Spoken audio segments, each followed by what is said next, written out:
Hello बच्चों। बच्चों अब हम एक नए मेथड पर आ गए हैं। बड़ा प्यारा मेथड है, न्यूटन रैप्सन मेथड या मेथड ऑफ टेंजेंट कहते हैं। बड़ा इंटरेस्टिंग मेथड है अगर तुम सही से समझोगे इसे। देखो बच्चों, मैंने कुछ ही यहाँ पर जो है तुम्हारे सामने इसके नोट पॉइंट लिखे हैं। अभी हम इनके डिस्कस नहीं करेंगे क्योंकि मैंने पहले लिख दिए हैं, कभी बाद में जो है चपर जाए इधर उधर को, तो इनका ध्यान रखना। फिलहाल न्यूटन रैप्सन मेथड या मेथड ऑफ टेंजेंट है क्या चीज, ये किस बेस पर काम करता है, वो मैं तुम्हें समझा रहा हूं। बस इधर ध्यान से सुनना। देखिए मान लीजिए कोई हमारी फंक्शन है या इक्वेशन कह दीजिए, f x equal to zero लिख दिया मैंने यहाँ पर। और ये हमारी मान लीजिए एक्स एक्सिस है और वाई एक्सिस है, ठीक है। और कोई कर्व ऐसा है, ये मतलब y equal to f x जो है हमारा, ये कर्व इस टाइप का है, ठीक। तो ये देखो यहाँ पर ये एक्स एक्सिस है, ये वाई एक्सिस है और ये यहाँ पर काट रहा है, तो ये ही इसका एग्जैक्ट रूट है। मैंने इसका नाम रख दिया x1, ये रहा। तो x1 क्या है, इसका एग्जैक्ट रूट है। और इसके पास में, बहुत पास में, मैंने अब दिखाने में दूर लूंगा मैं, लेकिन बहुत पास में, इसके बहुत पास में एक वैल्यू ली मैंने x0, ठीक है। और इनका यहां से यहां तक की डिस्टेंस है वो h है। तो कहने वाला h यहाँ पर जो है बहुत स्मॉल वैल्यू है और x1 जो है वो एग्जैक्ट रूट है। यही बात मैंने यहाँ पर लिखी है। x0 क्या है, अप्रोक्सीमेट रूट। क्यों है अप्रोक्सीमेट, क्योंकि ये x1 नहीं है, x1 के पास में है। तो ये लगभग इसके पास में कोई है, क्योंकि h स्मॉल ले रहे हो तुम, तो अप्रोक्सीमेट रूट कह सकते हो, एग्जैक्ट नहीं बोल सकते। एग्जैक्ट तो हम x1 को कहेंगे। आगे बात समझ में। अब एक मिनट बाद इसे सही से सुनना जरा। मैं इसको छोटा कर दूं अपने फोटो को जो है, जिससे कि तुम्हें दिखाई दे सके, एक मिनट के लिए। अब ये सोचिए, जब हमने x1 को एग्जैक्ट माना है तो इसका मतलब x1 पर फंक्शन की वैल्यू जीरो हो जाती होगी। तो यही बात मैं यहां पे लिख रहा हूं, क्योंकि हमने x1 को क्या मान लिया है, एग्जैक्ट मान लिया है। तो x1 बराबर क्या हुआ, x0 प्लस h हुआ। इसे जूम कर दूं, शायद तुम्हें ना दिखाई दे रहा हो। एक मिनट, ये लाइन ना दिखाई दे रही हो तो मैं इसे जूम कर देता हूं, ज्यादा ही हो गया। ये रे, मैंने कहा x0 अप्रोक्सीमेट रूट है इस इक्वेशन का और x1 जो है वो एग्जैक्ट रूट है। तो इसका मतलब x1 और x0 में ये रिलेशन हुआ। भाई x0 प्लस h करोगे तभी तो x1 बनेगा। x1 तो यहां से यहां तक की डिस्टेंस होगी पूरी, और x0 होगी यहां से यहां तक की डिस्टेंस। तो x0 प्लस h करोगे तभी तो x1 आएगा। अब हम यही बात यहां पे कहेंगे, ध्यान ध्यान सुनना। Sense x1 is exact root, अगर ये एग्जैक्ट रूट है इस इक्वेशन का, ऑफ द इक्वेशन, किस इक्वेशन का, f x equal to zero का, तो इसका मतलब तो फिर ये होता होगा एफ एक्स वन बराबर जीरो हुआ होगा, क्योंकि सेटिस्फाई करेगा। x1 की वैल्यू खोल दीजिए, वो कितनी है, x0 plus h equal to zero, ये रही। हमने यहाँ पर x1 की वैल्यू खोल दी, x0 प्लस एच। अब यहाँ पर टेलर थ्योरम लगाइए। टेलर थ्योरम तुम्हें आती है, ध्यान रखना, ठीक है। टेलर थ्योरम क्या कहती है, इसे अपने दिमाग में a मानो, इसे h मानो, h तो है ही है, और h की पावर में इसका एक्सपेंड करो। तो क्या कहती है टेलर थ्योरम, पहले लिखा जाएगा एफ एक्स जीरो, फिर लिखा जाएगा h, फिर F dash x zero plus H square upon factorial two F double dash x zero, और ऐसे ही करते हुए चले जाइए। मैं एक बार याद दिला देता हूं, टेलर थ्योरम ऐसी होती है, एफ ए प्लस एच हो तो इसे एक्सपेंड करना हो तो मैं एच की पावर में, तो पहले एफ ए लिखा जाएगा, फिर प्लस एच, फिर एफ डैश ए लिखा जाएगा, फिर H square upon factorial two और एफ डबल डैश ए लिखा जाएगा, और इस तरह से करते हुए चले जाइए। तो बस एक ही जगह यहां पर x0 था, अब मैंने इसे एक्सपेंड कर दिया, तो मुझे ये h निकालना है। तो अब h कैसे निकालूंगा मैं, देखिए यहां पर तो h है, फिर h स्क्वायर है, तो बड़ा मुश्किल हो जाएगा। तो मैंने h को बहुत स्मॉल लिया था। अगर h को स्मॉल लिया था तो h स्क्वायर h क्यूब में भी ये सारी पावर छोड़ सकता हूं, ये कह के कि h स्मॉल है। तो मैंने यहां पर h को स्मॉल करके छोड़ दिया, h is small, so live H square H cube, जो दो से ज्यादा वाली पावर है वो सब मैंने छोड़ दी। तो इसका मतलब क्या हुआ, तो यहां से हमारा बन गया f x zero, h f at dash x zero equal to कितना बन गया, जीरो। तो यहां से एच की वैल्यू निकल गई, कितनी आ गई, माइनस के f x zero upon f dash x zero, ये। तो ये बहुत ध्यान रखना है तुम्हें, एच की जो वैल्यू है, इस पर ही मैंने ऑब्जेक्टिव बनाए थे, शुरू में लिखे थे। अब सोचिए, एच स्मॉल है तो साफ जाहिर है नीचे वाला बड़ा होगा, जब तो स्मॉल आएगी। तुम्हें पता है कोई भी फ्रैक्शन लिखी हुई हो 3/4 लिखा हुआ, जब ये वैल्यू बढ़ती जाएगी तभी तो छोटा होता जाएगा। तो हमने कहा कि इस मेथड के अंदर हम h को स्मॉल लेके चल रहे हैं, तो साफ जाहिर है इस मेथड के अंदर f डैश x0 की वैल्यू जो है वो बड़ी होनी चाहिए। तो उसे बाद में समझाऊंगा मैं, फिलहाल तो h की वैल्यू निकल गई। तो देखिए जो तुमने एग्जैक्ट रूट माना था वो क्या हुआ, तो x1 की वैल्यू क्या थी, x0 प्लस है, h की वैल्यू खोल दीजिए, तो x0 minus F x0 upon f dash x0, तो ये हमारा x1 निकल गया।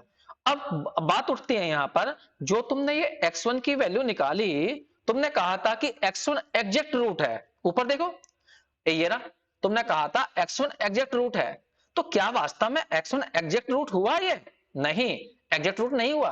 क्यों, क्योंकि तुमने यहां पर क्या कहा था h स्मॉल है, और तुमने ये वाली वैल्यू तो छोड़ दी सारी पीछे वाली। इसका मतलब जो तुमने h की कोई स्मॉल मानकर पीछे वाली टर्म छोड़ दी है, तो जो h की वैल्यू निकली होगी ये एग्जैक्ट नहीं आई होगी, ये एक अप्रोक्सीमेट वैल्यू आई होगी, क्योंकि तुमने पीछे की टर्म छोड़ दी है। तो इसका मतलब जब ये h खुद अप्रोक्सीमेट है तो फिर x1 की जो वैल्यू आई होगी ये एग्जैक्ट रूट नहीं हुआ होगा, इसका मतलब x1 एक अप्रोक्सीमेट रूट है। तो इसलिए हम कैसे कहते हैं कि ये हमारा फर्स्ट अप्रोक्सीमेट रूट हुआ, एग्जैक्ट नहीं बना x1। तो हम यहां कहेंगे which is the first approximation, first approximate root,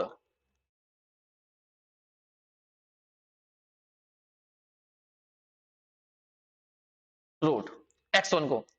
इसी तरह से जैसा हमने x0 लेके चले, x0 में x बढ़ाया, x1 को एग्जैक्ट माना, इसी तरह से हम फिर कर सकते हैं, x1 अप्रोक्सीमेट रूट है, तो अब की बार हम h जोड़कर उसे मान ले कि ये बन गया आपकी बार x2, और x2 मान लीजिए एग्जैक्ट है।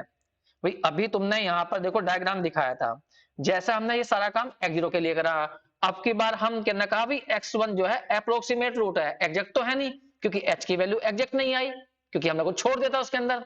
तो फिर इसके बीच में कुछ डिफरेंस रहा होगा जो वास्तव में एग्जैक्ट था, तो एग्जैक्ट को आपकी मार मान लो x2, और इनके बीच का डिफरेंस कितना मान लो h1, तो x2 की वैल्यू क्या हो जाएगी x1 प्लस h1, और x2 को तुमने एग्जैक्ट माना है तो f x2 की वैल्यू फिर क्या हो जाएगी 0, क्योंकि x2 एग्जैक्ट है।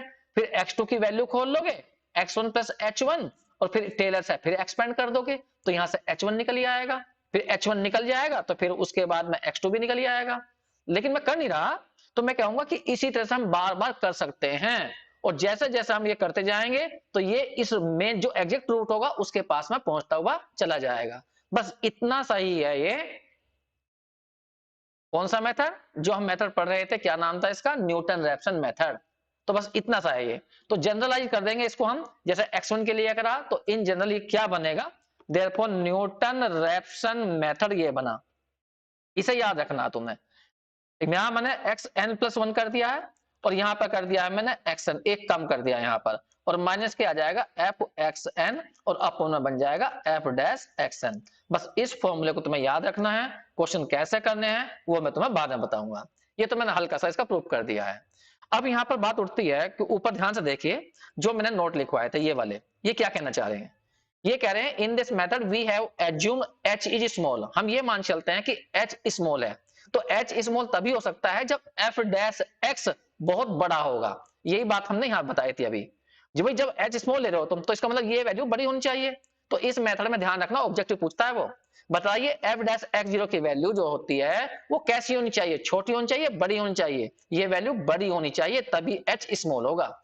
अगर कोई पूछा कि अगर ये जीरो आ गई तो, छोटी हो गई तो एफ डैश एक्स की वैल्यू, तो जब ये जीरो हो जाएगी तो एच की वैल्यू बहुत बड़ी हो जाएगी, ठीक है, तो फिर ये मेथड काम नहीं करेगा। यही मैंने यहां पर लिखा है, ये रहा, अगर एफ डैश एक्स की वैल्यू बहुत छोटी हो गई, टेंस टू जीरो हो गई, तो एच बहुत लार्ज हो जाएगा जैसे कि इन्फिनिटी, फिर ये मेथड सुटेबल नहीं होगा इस मेथड इसके अंदर जो है। फिर एक बात और लिखी है मैंने, एफ डैश एक्स स्मॉल होने का मतलब क्या होता है, एफ डैश एक्स स्मॉल होने का मतलब है कि टेंजेंट जो हो गई, ये एफ डैश एक्स का मतलब टेंजेंट, और टेंजेंट का मतलब क्या हो गई होगी, वो एक्स एक्सिस के पैरेलल हो गई होगी, पैरेलल का मतलब हॉरिजॉन्टल हो गई होगी। तो जब भी कभी टेंजेंट जो है पैरेलल हो जाती है एक्स एक्सिस के, तो वहां पर ये मेथड काम नहीं करेगा। तो फिर उस टाइम पे तुम्हें क्या करना है, उस केस के अंदर तुम्हें यहाँ पर रेगुलर फाल्सू जो मेथड था, इससे पहले जो बताया था मैंने, वो अप्लाई करना है। नहीं समझ में आया? अब यहाँ पे देखो एक बात और, एक और नोट देख लो। न्यूटन रैप्सन मेथड एक सेकंड ऑर्डर का या क्वाड्रेटिक कन्वर्जेंस है। जैसे वो होते हैं हमारे लीनियर दोनों दोनों, लेकिन ये जो होता है न्यूटन रैप्सन मेथड, ये क्वाड्रेटिक होता है। कहने का मतलब ये जब अप्रोक्सीमेट वैल्यू निकालते हैं तो ये बहुत तेजी से एग्जैक्ट रूट के नजदीक भागते हैं बाकी मेथड के मुकाबले। क्वाड्रेटिक है ना ये, तो जैसे जैसे फर्स्ट अप्रोक्सीमेट रूट निकालेंगे, फिर सेकंड निकालेंगे, फिर थर्ड निकालेंगे, तो उनकी वैल्यू एग्जैक्ट की वैल्यू के बहुत तेजी से पास में जाएगी। कैसे जाती है, कैसे चेक करते हैं ऑर्डर, वो मैं बाद में इनको बाकायदा प्रूफ है इनका रेट ऑफ कन्वर्जेंस निकालने का, वो बाद में बताऊंगा। अभी तो केवल ये मेथड समझा रहा हूं मैं, ये तो मैंने ऑब्जेक्टिव के हिसाब से लिखवा दिए हैं। अब यहाँ पे एक बात थी यहाँ पर छोटी सी, कि भाई इसको मेथड ऑफ टेंजेंट क्यों कहते हैं। अब तो मैं मेथड ऑफ टेंजेंट का मतलब बताता हूं। ये तो शायद समझ में आ गया होगा। h निकाल लिया, x1 निकल गया। इसी तरह से हमने कह दिया इन जनरल यदि हम कहें तो इसी तरह से x2 निकालें तो यहाँ पे x2 आ जाएगा, यहाँ x1 आ जाएगा, माइनस के fx1 अपॉन f'(x1) आ जाएगा। लेकिन मैंने इन जनरल ऐसा बना दिया। इस तरह से तुम कितने सारे अप्रोक्सीमेट रूट निकाल सकते हो इसके द्वारा, बस n की वैल्यू यहाँ भरते जाइए। पहले यहाँ पर 0 भर दीजिए तो x1 निकल जाएगा, n की वैल्यू 1 रख दोगे तो x2 निकल जाएगा। क्वेश्चन कैसे करेंगे वो बाद में बताऊंगा। अब यहाँ पर बात उठती है कि इसे टेंजेंट मेथड क्यों कहते हैं, अब वो भी सुन लीजिए। देखिए ये एक्स एक्सिस और वाई एक्सिस है मान लीजिए, और ये हमारा कोई कर्व है, ये रखा, और ये हमारी यहाँ पर एग्जैक्ट वैल्यू है इसकी रूट की जो है। सपोज करिए हमारा x0 यहाँ पर था, जो अभी हमने x0 लिया था, x0 एग्जैक्ट के पास में लिया था, ठीक जी। तो ये मेथड कहता है कि भाई एक काम करो, x0 पर यहाँ पर एक ऊपर को लाइन ड्रॉ करो, तो इसका मतलब ये वाली वैल्यू कहलाएगी हमारी fx0, x0 पर फंक्शन की value, function y equal to fx है ना, ये देख। अब वो कहता है इस पॉइंट को निकालो, इस पॉइंट के कोऑर्डिनेट क्या हुए, x की वैल्यू तो होगी x0 और y की वैल्यू होगी fx0, ये हो गई। अब वो कह रहा है इस पॉइंट पर टेंजेंट ड्रॉ करो। अब हमने यहाँ पर टेंजेंट ड्रॉ करी, मैं कलर दूसरा ले लेता हूँ। मुझे थोड़ा डाउट ये रहता है कि कलर कभी दिखाई ना दे रहा हो तुम्हें बार बार, ये दिमाग में चलती रहती है मेरी बात। अब मुझे नहीं पता तुम्हें दिखाई दे रहा है नहीं दिखाई दे रहा। चलिए जी, मैंने यहाँ पर एक टेंजेंट ड्रॉ करी यहाँ पर, तो इस पॉइंट पर हमें टेंजेंट ड्रॉ कर देनी है, ये कर दी टेंजेंट ड्रॉ, ठीक है। अब ये टेंजेंट जो है, ये देखिए एक्स एक्सिस को कहां पर काट रही है, तो ये टेंजेंट एक्स एक्सिस को इस पॉइंट पर काट रही है, इस पॉइंट पर, ठीक है। तो ये जो वैल्यू होगी, इसे मान लीजिए थोड़ी देर के लिए x1, तो y की वैल्यू क्या हो जाएगी, यहाँ पर 0 हो जाएगी, क्योंकि ये एक्स एक्सिस के ऊपर पॉइंट है। तो ये जो x1 है यही कहलाएगा फर्स्ट अप्रोक्सीमेट रूट, क्यों, क्योंकि एग्जैक्ट रूट के नजदीक आ गया, ठीक है। फिर क्या करेंगे, सेकंड अप्रोक्सीमेट रूट के लिए फिर यहां पर ऊपर जाएंगे, अब फिर इस पॉइंट पर टेंजेंट ड्रॉ करेंगे। जब हम इस पॉइंट पर टेंजेंट ड्रॉ करेंगे तो टेंजेंट ऐसी होगी लगभग, इस तरह की टेंजेंट होगी। एक मिनट जरा मैं सही से खींच देता हूं, इस तरह की टेंजेंट, ये ठीक है। जब ये टेंजेंट आएगी तो फिर हम, और देखो देखो ये टेंजेंट यहां काट रही है, इस पॉइंट पर काट रही है, इस पॉइंट पर, तो यहां पर कह देंगे x20, तो x2 कहलाएगा हमारा सेकंड अप्रोक्सीमेट रूट, तो ये और नजदीक पहुंच जाएगा। लेकिन अब ये निकलेंगे कैसे, x1 कैसे निकलेगा, x2 कैसे निकलेगा, तो वो तो बताया था ना टेलर थ्योरम है। मैं अब तुम्हें यहां से निकाले दिखाता हूं, मैं केवल x1 निकाले दिखाऊंगा, उसी तरह से फिर x2 निकल जाता है, उसी तरह से और निकल जाएंगे, आगे करते जाएंगे। लेकिन मेन बात क्या है, x1 निकालने की।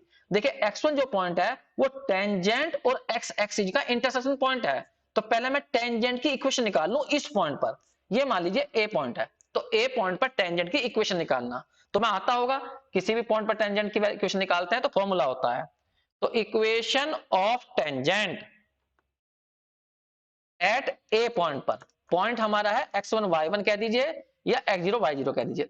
मैं x1 y1 नहीं कहता, मैं तो याद करने के लिए कहता x0 और fx0, इस पॉइंट पर टेंजेंट। फॉर्मूला याद करो, y minus y1 equal to dy over dx होता है, जिस पॉइंट पर तुम निकाल रहे हो एट ए पॉइंट पर, और यहां होता है x माइनस x1। ये देखिए मैंने x1 y1 लिख दिए हैं, लेकिन यहाँ x1 y1 नहीं है, x1 का मतलब है यहाँ पर x0 और y1 का मतलब है fx0। ध्यान रखना, कभी ये समझो ये वाला x1 ये x नहीं है, तो मैं चेंज ही कर दूं, कभी तुम गड़बड़ कर दो। टेंजेंट का फॉर्मूला तो आता ही होगा, ये रहा। तो हम किस पॉइंट पर निकाल रहे हैं? ए पॉइंट पर टेंजेंट। तो टेंजेंट क्या बनेगी वो ध्यान से देखिए। बोलो y माइनस y1, y1 का मतलब क्या है? F x zero. फिर आता है dy dx, तो dy dx को मैं ऐसे लिख दूं एफ डैश एक्स, या dy dx लिख देना। किस पॉइंट पे निकालनी है तुम्हें? एट ए पॉइंट पर। फिर यहां क्या आएगा? x माइनस x1, x1 का मतलब क्या है यहां पर? x0, इस पॉइंट पर ही था x0। सही से लिख देते हैं। तो y minus f x zero, मैं इसको चाहूं तो ए पॉइंट पे लगा रहा हूं मैं, ए पॉइंट पे dy dx, तो ए पॉइंट पे x की वैल्यू कितनी है? x0, तो यहां पर x0 भर सकते हो तुम, तो एफ डैश x0 भी लिख सकते हो इसे, और यहां लिखोगे x माइनस x0। देखिए जो स्लोप निकलती है, जो यहाँ पर वो होती है, क्या बोलते हैं, स्लोप कह दीजिए, प्रवणता कह दीजिए, तो ये हमेशा उस पॉइंट पर निकल जाती है जिस पॉइंट पर तुम टेंजेंट खींच रहे हो। तो इस पॉइंट पर x की वैल्यू कितनी है? x0, तो x0 लिखा जाएगा, तभी तो लिखा हमने एट ए पे निकाल रहे हैं हम। तो ए पॉइंट पर x की वैल्यू कितनी है? x0, तो x की जगह x0 भर दिया, बस जी, ये इक्वेशन होगी टेंजेंट की। लेकिन हमें तो ये देखना कि ये पॉइंट क्या होगा। ये पॉइंट मान लीजिए बी पॉइंट है, और बी पॉइंट पे कोऑर्डिनेट देने हैं, तो ये टेंजेंट बी पॉइंट से पास हो रही है, तो सेटिस्फाई करा दो। तो बी पॉइंट निकालने के लिए तुम्हें क्या पुट करना चाहिए इसके अंदर? पुट करना चाहिए y की जगह तो 0 भर देना चाहिए, और x की जगह x1 भर देना चाहिए इस इक्वेशन में, तो x1 निकल जाएगा। जो 1 इसमें भरेंगे हम, तो इधर 0 माइनस के f x zero equal to f dash x zero, और माइनस यहाँ x की जगह x1 और यहाँ पर x0। इसे सोल्व करो, ये जाएगा नीचे, तो x1 निकल जाएगा। तो बताइए x1 की वैल्यू क्या आ जाएगी? ये इसके नीचे, तो माइनस के एफ एक्स जीरो अपॉन में आ जाएगा एफ डैश एक्स जीरो, और ये जो x0 है वो जाएगा प्लस में, तो ये बन जाएगा। अब देखिए जो हमने पहले निकाला था वो यही आया नहीं आया? चेक कर लो। जो हमने पहले निकाला था अभी टेलर थ्योरम है, उसको चेक करो। एक मिनट इधर देखा देता हूं मैं तुम्हें। ये रही टेलर थ्योरम, ये रही, देखो x1 की वैल्यू ये नहीं आई, तो मैंने इसको टेलर थ्योरम से भी करके दिखा दिया तुम्हें, और यहां पर मैंने तुम्हें ये टेंजेंट के द्वारा भी करके दिखा दिया। तो ये हमारा फर्स्ट अप्रोक्सीमेट रूट आ गया। अब जैसे हमने x0 पर टेंजेंट खींची, अब क्या x1 पर टेंजेंट खींच लो, तो फिर अगला अप्रोक्सीमेट रूट निकल जाएगा। इस तरह से ही हम करते चले जाएंगे। ठीक है, तो बस इन जनरल लिख के मैं न्यूटन रैप्सन फॉर्मूला बना रहा हूं। तो ये कहेंगे हम इन जनरल कह दीजिए, या न्यूटन रैप्सन फॉर्मूला कह दीजिए। न्यूटन रैप्सन फॉर्मूला क्या बना? तो x n plus one equal to x n minus f x n upon f dash x n. इसे क्वेश्चन कैसे करते हैं वो नहीं बताया मैंने, ये तो केवल मैंने थोड़ा ड्राइव करके दिखा दिया है। उसके बाद में मैं अगली वीडियो में इसके क्वेश्चन कैसे करेंगे वो समझाऊंगा। ठीक है बच्चों, इन्हें करके देखिए, और समझ में ना आया हो तो कमेंट कर दीजिए, लिख दीजिए समझ में नहीं आया, तो मैं दोबारा कोशिश करूंगा। ठीक है, वैसे तरीका तो यही है कि वीडियो को पॉज करिए, फिर दोबारा समझने की कोशिश करिए। ठीक है बच्चों, थैंक यू।